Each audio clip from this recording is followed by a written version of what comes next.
Primero, en la sociedad hay intereses dispersos. En algún momento entrarán en contradicción. Cuando hablo de intereses, no estoy hablando de intereses buenos o malos. Estoy hablando de las aspiraciones y de los deseos que todos los que estamos aquí tenemos. Segundo, los políticos son personas de carne y hueso que tienen intereses. Pues voy a lo mismo. Generalmente aquí en Guatemala, cuando se habla de que los políticos tienen intereses, generalmente se dice son intereses malos, son intereses perversos. No necesariamente tiene que ser bueno o malo. Los políticos, como cualquier persona de carne y hueso, buscan alcanzar aspiraciones y objetivos, algo natural. Seguidamente, los individuos que participan del proceso político responden a incentivos, es decir, todas las decisiones que ustedes toman responden a un contexto determinado, pero sobre todo a reglas que van a afectar su escogencia. Las instituciones son las reglas del juego. No sé quiénes de aquí han estado en algún cargo público o están. ¿Quiénes? Bueno, creo que todos saben. Bueno, todos saben, hay reglas. No pueden estar por encima de las reglas. Claro, bueno, sí lo pueden hacer, pero si lo hacen hay consecuencias, ¿no? Pero esas reglas afectan su escogencia, su actuar, su accionar. Y esto es lo más, no sé si trágico, no, es lo más interesante que hay en este proceso. La política procesa las preferencias de todos. Imagínense que aquí vamos a tomar una determinada decisión. Va a procesar nuestras preferencias políticas. Sin embargo, a diferencia de otros procesos de decisión, en la política, las decisiones nos afectan a todos los ciudadanos. Entonces, genera un resultado colectivo que va a afectar a todos, sin excepción alguna. Bueno, ¿qué ocasionó la crisis? Les comento algo. Hace unos años en El Salvador estaba en una conferencia parecida a esta con políticos del Salvador. Cuando yo presenté esto, déspota benevolente, se para uno y me dice: usted ni es salvadoreño, es guatemalteco, y me está viniendo a decir aquí que todos los políticos son corruptos y se comportan de la peor forma. Eso es una falta de respeto. No, le digo yo no quiero decir eso, simple y sencillamente, generalmente las instituciones las diseñamos creyendo que los individuos se van a comportar de la mejor forma posible. No dudo que muchos tengan esas intenciones y muchos lo hagan, pero digo yo, ¿qué pasaría si no se comportan así y se comportan mal? Eso puede pasar. Se pueden portar bien, pero si se portan mal, ¿qué pasa?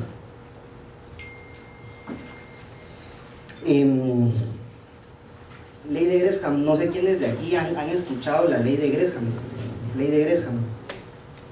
La ley de Gresham fue una de las primeras leyes de la economía que estaba ligada a la moneda.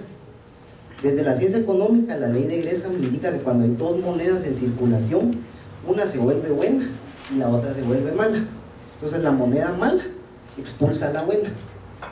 En el ámbito político, vemos cómo en Guatemala hay un proceso de Gresham generalizado.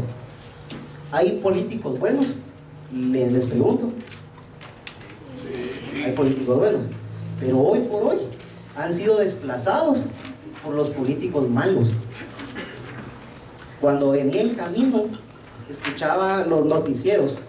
Primero puse Emisoras Unidas, se habló únicamente de por políticos malos. La TGW, de que están haciendo lo otro, que se corrompieron, que hicieron lo otro. Y los buenos, ¿de dónde quedan? Fueron desplazados por los malos. Es un efecto de la ley de Gresham. Segundo, lo que yo les comentaba, ¿estaremos preparados para el comportamiento puestos, es decir, que se van a comportar mal. Yo no estoy diciendo que eso así sea siempre, que sea una regla. Lo que nosotros queremos, creo yo, es que se porten bien, que cumplan sus funciones. Pero ¿y si no lo hacen? Porque eso puede pasar. ¿Estaremos preparados para eso? Pregunto, ¿nuestro sistema judicial es realmente independiente? Nuestra Constitución establece normas generales, abstractas y universales de conducta, da privilegios a grupos. Finalmente pregunto, ¿la Constitución limita realmente los poderes del gobierno? Es decir, cuando hablo de limitar, me refiero a que va a evitar que abusen de los ciudadanos comunes y corrientes, es decir, todos. Y finalmente les dejo aquí esta frase: para formar un gobierno que vaya a ser regido por hombres, para hombres, la gran dificultad yace en lo siguiente: usted tiene primero que capacitar al gobierno para controlar a los gobernantes, y en segundo lugar tiene que obligarlo a controlarse a sí mismo. Es una paradoja, algo muy complejo, muy complejo. Bueno, digamos ahora concretamente, ¿dónde se pueden evidenciar lo que habíamos hablado? Bueno, todos sabemos, o el año pasado, en un día cotidiano como hoy, se destapó un escándalo de corrupción a gran escala. Posiblemente han habido otros peores, pero ese fue público. Que tiene su antecedente en grupos de los años 80, ya defraudaban en aduanas, que evidenció que la Superintendencia de Administración Tributaria, que tiene dentro de sus pilares mejorar la recaudación aduanera, especializarla, tecnificarla y mejorarla, está involucrado en un caso de defraudación aduanera, algo completamente contrario a su mandato, completamente contrario. Bueno, ya sabemos las etapas de este grupo. De enero a agosto de 2014 llega a una recaudación de 11.8 millones de defraudación. En un mes recaudan 5.7 millones y sube la recaudación a 20.3 millones por el 2014. Imagínense todo lo que dejó de percibir el fisco. Este dinero útil para hospitales, carreteras, infraestructura, yo qué sé. Entonces esto tiene un impacto muy fuerte en el proceso electoral. Yo creo que si esto no pasa, el presidente posiblemente sería otro, y muchas dinámicas del sector público serían iguales a como habían sido. Entonces esto cambia por completo la forma de hacer política. Entre otras implicaciones que tiene esto, por ejemplo, lo que les comentaba: si la institucionalidad encargada de recaudar impuestos se encuentra cooptada, algo inminente va a ser un cierto déficit fiscal, contrabando, la incapacidad del gobierno de cumplir obligaciones, endeudamiento, y encima de todo el organismo ejecutivo, nos dimos cuenta que estaba secuestrado, causando así ingobernabilidad, la renuncia del presidente. Y esto fue algo muy importante, creo yo, del proceso electoral, el informe sobre el financiamiento de partidos políticos. Esto creo yo que cambió mucho el rumbo de las elecciones. Bueno, todos sabemos la plaza. Nosotros ahora conocemos la plaza ya no como el Parque Central. Conocemos la plaza como un espacio político de denuncia, de ciudadanía, expresiones ciudadanas, protesta y rechazo. Bueno, miren cómo está integrada esa estructura. Miren quiénes la integraron. Los altos funcionarios. ¿Cómo defraudaba? Bueno, no voy a ahondar mucho en esto. Básicamente, cuando se llegaba a la etapa de declaración de la mercancía, usted hacía la llamada a la línea y ahí le daban un arancel. Y sobre eso se pagaba y ya sacaban su mercadería. Pero ya esta declaración era ilícita. En esta estructura habían integrantes desde cargos bajos, muy bajos, hasta los más altos funcionarios. Bueno, actores claves. La CICIG creo que es un actor de primera mano en este proceso. El Ministerio Público, la Embajada de Estados Unidos, el sector privado, los medios de comunicación y la ciudadanía guatemalteca. Entonces, no sé si a manera de conclusión, se los pongo así. Licenciado, perdone, ¿se le puede hacer preguntas durante Sí. ¿Puede regresar a la gráfica anterior? ¿Esta? Esa, sí. Los factores claves, estoy de acuerdo con 4, pero no con uno de ellos. O es algo que usted me explique por qué incluyó el sector privado organizado. ¿Cuál es la razón de que aparezca el sector privado organizado cuando muchos de ellos están involucrados? Son los corruptores. Así es, y en el proceso anterior de defraudación, ¿verdad? No pago de impuestos y otros. Mire, llegó una etapa del proceso en que ellos le retiran el apoyo por completo a la presidencia. En ese momento, la presidencia de Otto Pérez se acabó, llegó a su fin. Y segundo, el apoyo que ellos le dieron a la CICIG. Usted puede recordar, años anteriores ellos presentaron cierto rechazo hacia la CICIG.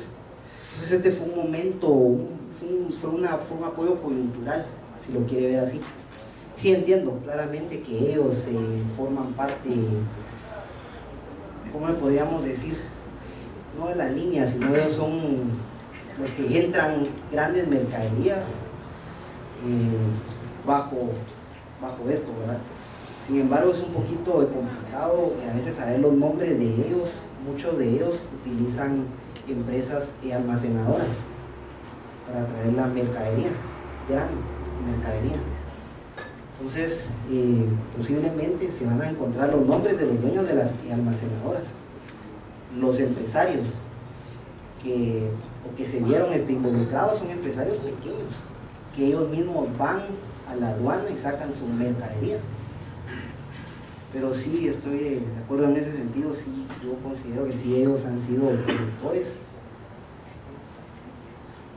Tengo la impresión que el TSE también fue parte del proceso en el momento que empezó a cuestionar, por ejemplo, a la Secretaría General o Secretaria General del partido de gobierno, en donde por ahí devino, digamos, algunos sucesos que fueron creciendo, magnificándose en la medida que el tiempo avanzaba, digamos de septiembre del 2014 y el caballito de palo, digamos, ¿verdad? Entonces creo que por ahí hay diversos escenarios que convendría hacer un análisis dentro de los cuatro actores. Sí, mire, posiblemente. Incluso yo creería coincidir un poco con el compañero en que el sector privado de alguna manera fue quien estuvo sosteniendo a Otto Pérez y que de lo contrario no hubiera llegado tan lejos después del 8 de mayo.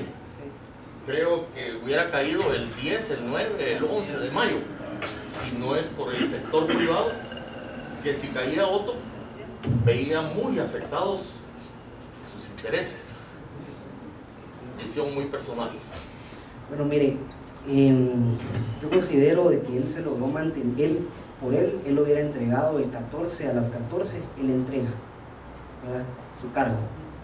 Pero no solo fue el sector privado, principalmente fue el actor ciudadano que exigía su renuncia. Pero sí considero yo que cuando el sector privado retira el apoyo a ellos ya declaradamente, dicen no, no tienen nada que hacer aquí, en poco tiempo caen. Licenciado, entre otras cuestiones, ¿verdad? Entre otros, sí. Sí, licenciado Duarte, puede ser que tenga alguna participación, pero es mínima del sector privado, porque yo al sector privado lo he visto de la siguiente manera. En el inicio de CICIG, cuando estaba el señor Castresana, una parte muy poderosa del sector privado viene y copa la posición ¿cómo se llama?, de Castresana, y viene y lo enfrasca y lo mete dentro de una burbuja, por decirlo así, para que no se dé cuenta de todo lo que está pasando en el país. Y el país continúa, y sí se juzgaron algunos casos y todos, pero no era ni siquiera para lo que la CICIG había venido a Guatemala, ¿verdad? Entonces, yo pienso que, y comparto totalmente con lo que dijo el compañero, el sector privado, cuando vio que ya no tenía ninguna otra salida, entonces decide sacar la cara, pero a última hora.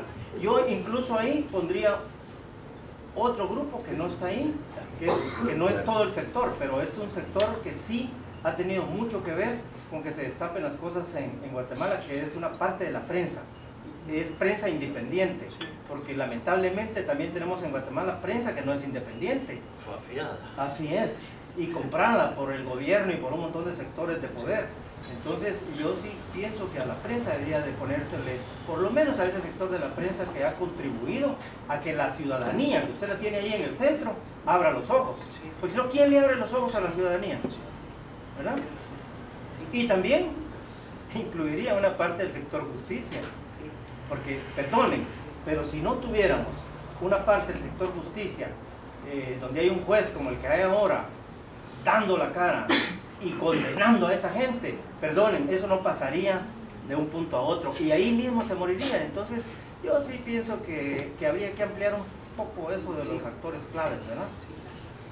Bueno, miren, posiblemente hacer una lista de todos los actores, pues creo que sería interminable, pero digamos, estos son básicamente los que yo consideraba los más importantes o de mayor peso, ¿verdad? Posible, sí. Y yo pienso que es un momento bien importante para nosotros ir dejando ya, que le dijera yo, esas inclinaciones que tenemos a veces, porque estos actores uno se da cuenta que se mueven de acuerdo a sus intereses. Hay momentitos uno que a la embajada, a los Estados Unidos, los mira como muy bondadosos, ¿verdad? Que qué bien le están haciendo al país y todo. Cuando entramos a conocer algunas interioridades de lo que hacen los Estados Unidos y algunas tendencias que tienen bien definidas, ahí la cuestión de la bondad y esas cuestiones que se miran tan buenas resulta siendo de que ellos miran solamente sus intereses. Yo vi en esta etapa el papel de Jorge Briz, y también la cuestión que yo estoy de acuerdo. Muchos pertenecemos o hemos pertenecido por trabajo, por lo que se quiera, a ese sector privado, ¿verdad? Pero ellos se mueven también definitivamente solo de acuerdo a sus intereses. Como le comentaba, ¿verdad? Mire, son individuos, sí, que tienen intereses. Jorge Briz en su momento estaba totalmente en apoyar a Otto Pérez. Y de ahí lo vimos cómo se corrió y ya se sumó al grupo de las manifestaciones que estaban haciendo ahí en el parque, como poniéndose en contra ya para que se tomara una decisión contra la actuación del gobierno. Ahorita actualmente, si hacemos una revisión, se está hablando ya de una reforma en la política fiscal del país, y mira uno verdaderamente cómo aparece el CACIF a defender exclusivamente sus intereses. Empiezan a ver de que debe mejorarse la recaudación fiscal, empiezan a señalar como parte de lo que daña la situación económica, especialmente del país, al grupo de la economía informal. Entonces, estos actores que son determinantes para lo que sucede verdaderamente en el país, es una cuestión que tenemos que tener muy claro, los que hacemos política, ¿verdad? De que conocer las interioridades del papel real que juega cada uno de estos grupos, ¿verdad? Mire, en ese sentido, la plaza fue un espacio de protesta ciudadana, pero también fue un espacio que fue utilizado por políticos, por grupos que buscaban satisfacer sus propios intereses. Ahí hubo de todo, ¿verdad? Desde gente con muy buenas intenciones de realmente querer refundar el Estado, reformar la Constitución, es fundamental para mí. Y también encontramos gente que lo único que buscaba era su reelección, más votos, puros intereses. Llegando al final de esta parte, pues yo quería plantear esto. Las crisis, Guatemala es un país de múltiples crisis, históricamente. Los virajes que hemos tenido a la democracia históricamente han sido bajo crisis. La crisis ha sido latente, pero dentro de esas crisis, en la crisis siempre hay riesgo de que los cambios puedan darse de forma violenta. Y yo creo que ya violencia aquí ya tuvimos mucha. 36 años creo que ya es suficiente, ¿verdad? Considero que para evitar dicho riesgo es como lo planteo aquí, es necesaria e importante una revisión a los límites constitucionales del gobierno y las diferentes formas y métodos como se procesan las preferencias individuales que posteriormente se convierten en resultados colectivos, es decir, políticas. No sé si tienen alguna pregunta, observación o una discusión sobre algún tema que yo haya dicho, porque estoy seguro que todo lo que planteé hay discrepancias. Considero que hay muchas discrepancias y eso es lo importante en un espacio como este, el diálogo. Yo creo que los límites constitucionales están bastante bien establecidos. El problema es su desarrollo, realmente su puesta en práctica. Es decir, existe la regla, pero para violarla. Entonces, el problema está cuando no se lleva a la práctica la regla que está. De hecho, tenemos un Estado presidencialista con 3 poderes: ejecutivo, legislativo, judicial, pero con igual categoría, rango, pero quien maneja el presupuesto hace la norma o coacciona a los otros 2. Bueno, o se alinean, porque si no, no hay presupuesto. De hecho, yo siempre he considerado el tema del presupuesto público es un tema pendiente posiblemente de reforma. Aquí realmente no hay ningún límite a que año con año se aprueben presupuestos deficitarios. Aquí, año con año se aprueban. Si hay alguna necesidad o catástrofe, pues considero yo que no importa. Pero año con año se aprueban presupuestos deficitarios en aumento. Y eso, como les comentaba, impone un costo a todos, hasta los que van a nacer. Bueno, ahí en el tema del presupuesto deficitario creo que no hay problema siempre y cuando el déficit fuera para inversión y no para gastos. El problema es el destino del presupuesto, el destino que lejos de invertir en más puentes, en más carreteras, en más líneas de transmisión eléctrica, en más escuelas, en más hospitales, se destina a burocracia inoperante,